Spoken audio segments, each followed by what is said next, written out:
Here 3.3. They given 3 resistors 1 ohm, 2 ohm and 3 ohm. ಹೌದಾ, ಇದನ್ನ ಯಾವ ಥರ ಬರ್ಕೊಂತೀವಿ ಅಂದರೆ 1 ohm, 2 ohm, 3 ohm, 1 ohm, 2 ohm, 3 ohm. 3 resistors ಕೊಟ್ಟರೆ ಅಂದರೆ it's nothing but connected in series. ಹೌದಾ, ಇದರದ್ದು ನೆಟ್ ರೆಸಿಸ್ಟರ್ನ ಕಂಡುಹಿಡಿಬೇಕಂದ್ರೆ ಏನು ಮಾಡ್ಬೇಕು? 1 + 2 + 3 ಅಂದರೆ ಎಷ್ಟಾಗ್ತೈತೆ ರೀ? 6 ohm ಆಗ್ತೈತೆ. This is the net resistors connected in series. ಇದು ಎ ಆಯಿತು. ಇದರಲ್ಲಿ ಬಿ ಏನು ಕ್ಯಾಲ್ಕುಲೇಟ್ ಮಾಡ್ಬೇಕು ಹೇಳ್ಯಾರಂದರೆ, if the combination is connected to a battery of E M F 12 volt ಅಂದರೆ ಸೇಮ್ ಕಾಂಬಿನೇಷನ್ ರೆಸಿಸ್ಟರ್ ಏನಾಗೈತೆ ರೀ? 12 ವೋಲ್ಟ್ ಬ್ಯಾಟ್ರಿ ಕನೆಕ್ಟ್ ಮಾಡ್ಯಾರ. ಇದರಲ್ಲಿ ಕರೆಂಟ್ ಎಷ್ಟು ಕೊಟ್ಟಾರ ಅಂತಂದರೆ, ಕರೆಂಟ್ನ ಕ್ಯಾಲ್ಕುಲೇಟ್ ಮಾಡಬೇಕಾಗುತ್ತೆ.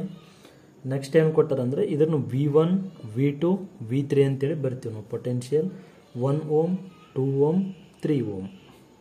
ಹೌದಾ, ಇದು I is equals to V divided by R. V ಅಂದರೆ ಎಷ್ಟೈತಿ? 12 ಐತಿ. ಡಿವೈಡೆಡ್ ಬೈ R ಅಂದರೆ 6 ಬಂದೈತಿ net resistor.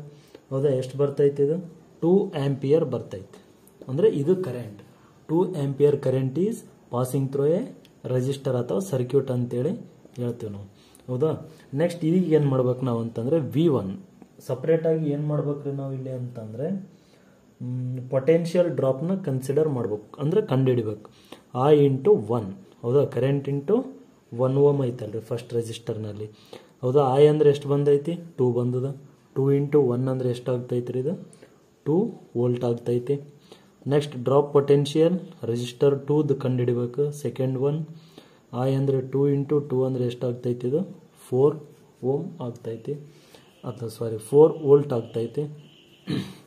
Next V3 is equals to I × 3. ಹೌದಾ, I ಅಂದರೆ ಎಷ್ಟೈತಿ? 2 ಐತಿ.